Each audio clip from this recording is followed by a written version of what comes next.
Toutes les personnes qui ont un chat, ne faites jamais, jamais ces deux choses. Tout d'abord, ça. Je suis désolée, hein, c'est horrible ce que je vais faire, mais il faut que je fasse le test.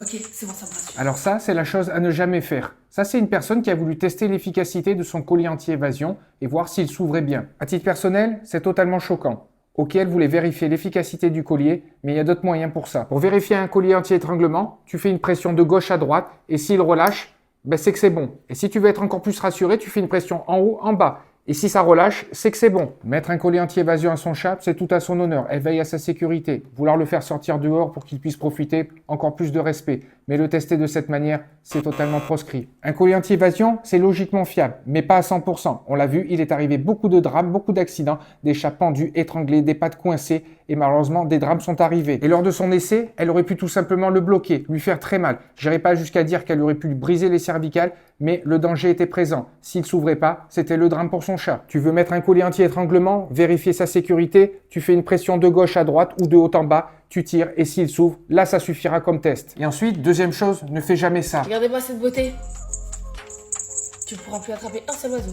Ensuite, ça, tu vois, cette petite clochette que tu mets autour de son collier, ça, t'oublies, tu en mets jamais à ton chat. Chez cette personne, c'est très contradictoire. D'un côté, elle le fait sortir, ça montre qu'elle aime et qu'elle veille à ses besoins, mais de l'autre côté, elle lui met une clochette. Une clochette, non pas pour faire joli, mais parce que son chat lui ramène des lézards et des oiseaux. Et du coup, à cause de la clochette, ben, le chat ne pourra plus attraper les oiseaux et les lézards. Mais elle sera contente, elle aura plus ça chez elle. Mais je rappelle que de base, le chat, c'est un chasseur. Il a ça en lui, c'est inné, c'est son instinct naturel. C'est comme si toi, on t'amène au resto, t'as faim et on te met une assiette devant et on te dit tu touches pas. Ben, tu dois être frustré. Le chat, il va être pareil. Donc d'un côté, elle est très généreuse envers son chat, elle pense à lui et elle le fait sortir et elle le met en sécurité avec un collier anti-évasion, mais de l'autre côté, elle fait preuve d'égoïsme en mettant un collier parce que madame ne veut pas que le chat lui ramène des lézards et des oiseaux.